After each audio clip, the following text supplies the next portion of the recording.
Bir dilənçi qadın tez-tez gəlib evin qapısını döyən ev sahibəsi bundan artıq bezir.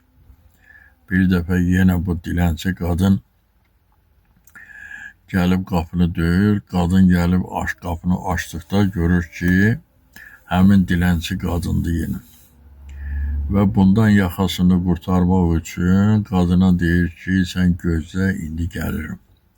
Və özü mətbəxə keçir, bir dolabdan çörək götürüb arasını yarır, çörəyin arasına pendirdən, zeytundan qoyur və milçəkləri, həşəratları qıran zəhər qoymağı da unutmur. Bunları qoyub gətirib çörəyi dilənçi qadına verir. Dilənçi qadın da çörəyi alıb, üzrxahlıq eləyərək çıxıb gedir.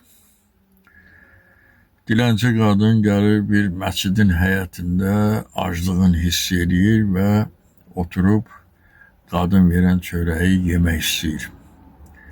Elə çörəyi yemək istəyəndə görür ki, məscidin həyətindəki su kranının yanında bir yoldan gəlmiş əskər yorğun halda, ac vəziyyətdə görünən əskəri görür ki, həmin əskər əl-üzünü yuyur və vəziyyətindən halı olur ki, bu acdır. Ona görə əlindəki çörəyi həmin əskərə verir ki, əskər yesin. Əskər də alır çörəyi, yeyir. Bir neçə ay idi ki, hərbi xidmətdə olan, oğlunun yolunu gözləyən həmin qadın görür ki, oğlu gəlir, halı çox pis vəziyyətdədir. Və oğlundan soruşur ki, oğul, sən niyə bu vəziyyətdəsən? Deyir, ana, məscidin həyətində bir qadın var idi. O mənə çörək verdi, o çörəyi yedim. O çörəyi yeyəndən sonra bu vəziyyətə düşmüşəm.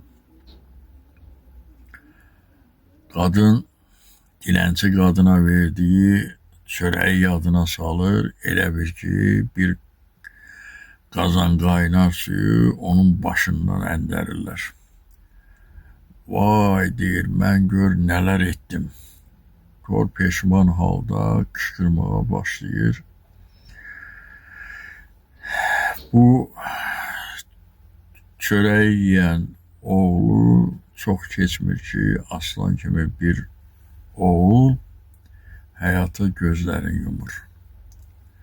Ana çox haray həşir salır, amma nə fayda. Əlindən heç bir iş gəlmir. Ona görə acıqla görülən işdən elə bir fəsad törənə bilər ki, o fəsadın qarşısını almaq qeyri-mümkün olar.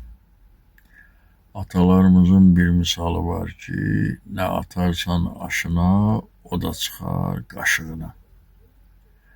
Özgəsinə quyu qazmaq istəyən adam özü həmin qazdığı quyuya düşər.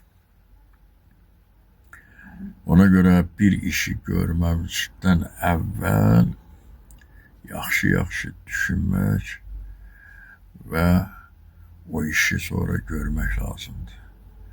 Adi düşüncəsiz bir işdən elə bir fəsadlar törənər ki, onun qarşısını almaq heç cür mümkün olmaz. Diqqətinizə görə çox sağ olun.